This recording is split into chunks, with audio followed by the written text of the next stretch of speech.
We'll talk to Frank. Frank, who's calling in from Illinois. Frank, you are live on Truth Wanted. What's up? Hello. Hello. Frank. Welcome. We can hear you just fine. Welcome to the show, Frank. How can we help? Well, this was a spooky night, so I figured I would throw in something, get you guys' opinion on. Has anybody ever experienced a lucid dream? I have experienced a lucid dream. Yes, and they're very weird, but kind of cool. I can't do it on command like some people. Puck, have you? No, as much as people describe it as awesome as it seems like it would be, I've never experienced anything that matches those descriptions. It's possible I have and I don't remember it, or I have and I don't describe it in that way. But it's fascinating for me to listen about, but I can't really contribute to my personal experiences with it. Okay. I can. All right. So that's two Yeah, yes, Erin, one no. Yeah, Two yes, one no. I've experienced lucid dreaming. I got really into how to actually train yourself to do the lucid dreaming, and for a short time, I was able to do it on command. And so I want to hear your stories about it. But yes, I can relate. Yes, Frank, tell us about that. Well, yeah, thanks for giving me your opinion and examples on it. And this, first of all, before I start with the lucid dream, have anybody experienced sleep paralysis? Yes. Also, yes. Oh my gosh. Yes, I have. It's terrible. Scary thing. Yes. Where you're trying to wake up and you can't. Now, my wife and I both experience this a lot more often than we would like, but we have each other there to wake each other up when it happens. However, for the last couple months, I've been taking care of my mother-in-law who is in hospice, and she lives in another town, and my wife and I have to take turns going back and forth to her house.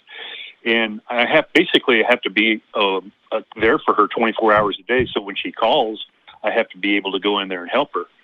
So I lay in bed, but I don't take any nighttime medications or anything, so I won't go into a deep sleep.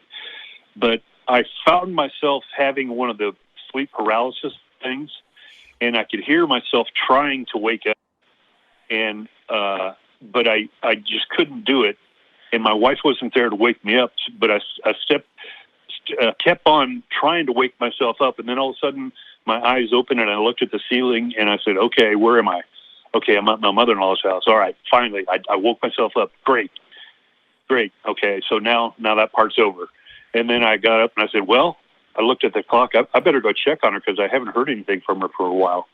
And when I went down the hallway, there was 3 people in her room. And I said, what are you people doing here?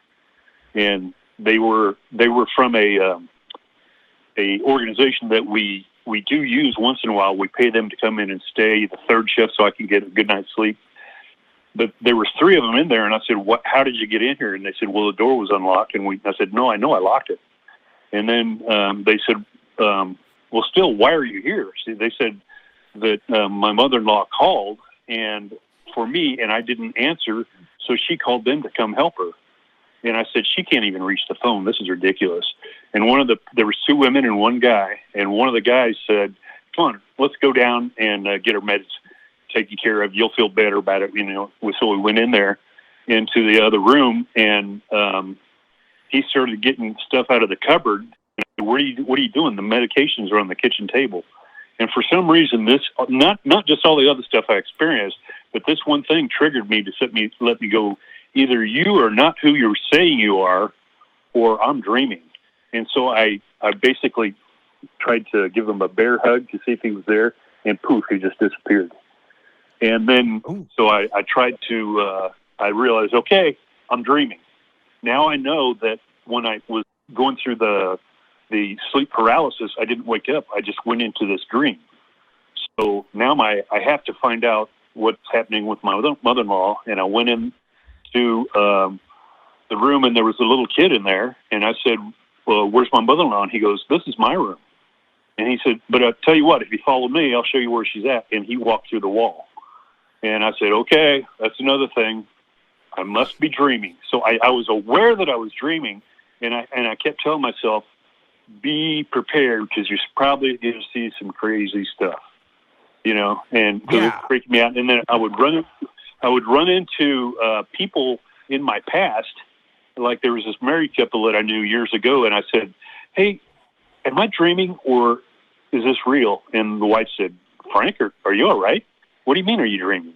You know, so I mean, I had these experiences that seemed real, and then I had these other ones that were just off the wall. And then I started thinking, it seemed to me like this was going on forever. And I felt that I got to get back to my body so I could wake up. And then I had this thought in my mind, what if I had a heart attack and died? And my heart stopped, but my brain is still processing thoughts. And maybe I'm going to be stuck in this dream until my brain dies. And it was one of the scariest things I ever went through. And finally, I did wake up, and that's where it starts. It was very, very detailed up to this point, and then it starts getting blurry as I start coming into where I actually woke up. And I mean, I had to smack myself to make sure I was awake this time, because it was the same thing. I looked at the ceiling and said, "Okay, I'm here, but am I really awake or what?" And it was was just the craziest thing. Yeah, sleep paralysis is no joke. Sleep paralysis is no joke. It is real and it is scary. I've had a couple of sleep paralysis episodes in my life, and every single time it has not been good. That you never feel good about it. Now, I also think sleep paralysis is a great explanation for ghosts, aliens, and demons. I think that that alone covers so many people's experiences with all three of those things and more. Just because, like, you tend to like see things around you and stuff. And they feel so vivid, it feels so real. Like how much of human history and human culture and human religion has been founded on just people having sleep paralysis, honestly. Like probably a lot of it, right? I agree with you. I mean, because it is so unbelievably real, and people always talk, you know, I watch the Atheist Experience a lot, and people are always talking about things that they've experienced. Well, this is definitely something I experienced, but I experienced. I don't attribute it to anything other than a dream, but because I'm an atheist too, I don't believe in the afterlife either. But it was just so vivid. And my wife has vivid dreams all the time. Mine, I can hardly ever remember, you know, but this one was so crystal clear and went on and on. But I was pretty much I was just curious. Yeah, it is funny. Like I think we're probably on the same thing there, Frank, as far as, you know, what our thoughts are on it. Yeah, like it probably it's just dreams. It explains a lot of human experiences. And it's also why when people talk about like alien abduction stories and stuff, when they say like, oh yeah, it started when they were in bed, like it was probably them having like a sleep paralysis moment. Like I feel like that's an explanation for just a lot of people's, you know, a lot of people's worldviews there. But I don't know, Erin, Puck, do you guys have extra thoughts on that? I do, Frank. Like your experience sounds like very familiar to things that like I have had in my own life. I know that those kind of things also are like a sleep paralysis and lucid dreaming also tend to be a lot more common when you're tired or you're stressed. And a lot of the lucid dreams that I used to have were often related so closely to something that was going on in my real life that it was very, very hard while I was dreaming to know what was going on. One thing that you said that I actually loved is that you actually created a test for yourself during your dream. Like you said, you went over and you gave somebody a hug and they had poofed, and that was kind of like a way for you to determine whether you're dreaming or not. I find that really kind of cool that your skepticism came through even while you were dreaming.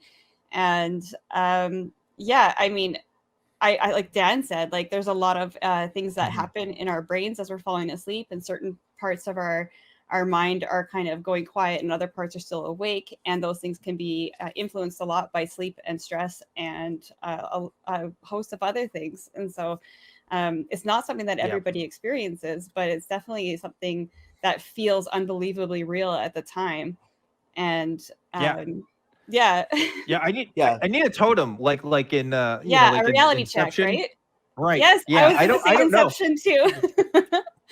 Having a reality check is smart, and it sounds like you already did that. Like if it's real, then I could go over and hug this person, or do something to remind yourself whether you're awake or asleep. And it sounds like you kind of almost figured it out on your own during that dream. Yeah, I did. Because, you know, like a lot of people have dreams that they're flying.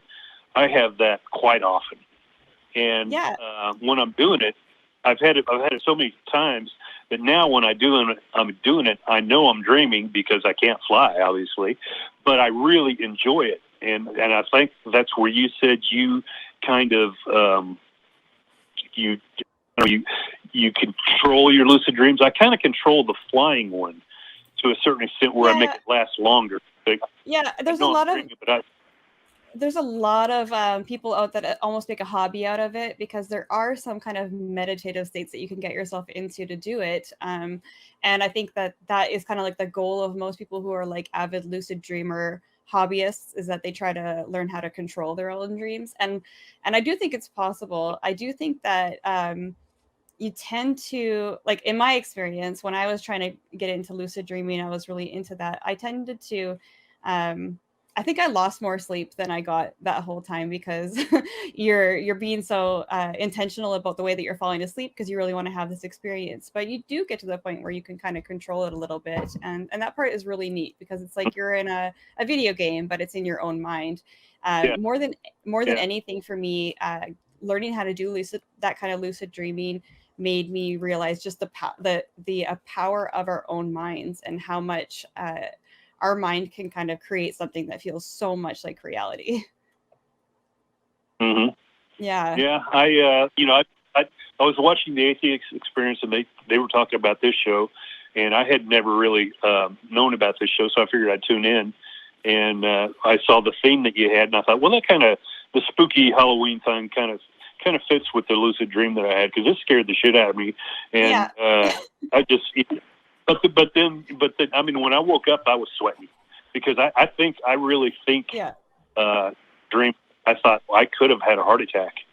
And it feels so real. Well, thank you for checking out our show. This is a really fun show where we could talk about anything that involves supernatural or any of that sort of thing. So thank you so much for calling us. I'm going to let you go, because we've got so many other calls on the line tonight. It's a busy night for us here. Exactly. But thank you so much for checking us out and calling in. All right. Thank you much. Thank you, I'll Frank. be watching from here on. Bye-bye. Bye. Hello. We're kind of in the middle of a live show here. Crew, can somebody get that? Okay. I guess I have to get that then. I guess I'm going to take you guys with me. Okay. Oh, I can't believe somebody's interrupting our show right now. I'm sorry, guys, but I'm going to have to take this. Room service there. We're sorry. we're kind of in the middle of something here. Also, I don't think we ordered anything. Also, I don't even have any money to give you. Oh, it's already been paid for. Okay. Thank you for this, but actually, you kind of look familiar. Do I know you from somewhere? No, sir. I've worked here since before you were born, and I don't recognize you. All right. Well, at least I got something out of that. That was kind of... Wait, this isn't even cold. Hang on. Hey, can I get some ice for this? Hello? Hello? Hello? I don't think anybody's down here. Where did that guy go? Let me see if he went this way. Oh, I don't see him this way either. Hey, crew, did you guys see like a dude with like an old-timey suit? He was holding the Coke Zero. Like he just knocked on the door. No? Okay. Well, that was weird, guys. I don't know exactly what's going on, but this is getting pretty spooky. What is this? Hang on a second. I can't read this here. It says, in loving memory of Matthias Matt Odilahunta, tragically killed in a runaway room service cart accident on All Hallows Eve, 1898. It is claimed that his spirit has been seen visiting hotel patrons, offering them popular drinks for the current time period. What the heck? All right, this is getting too spooky for me.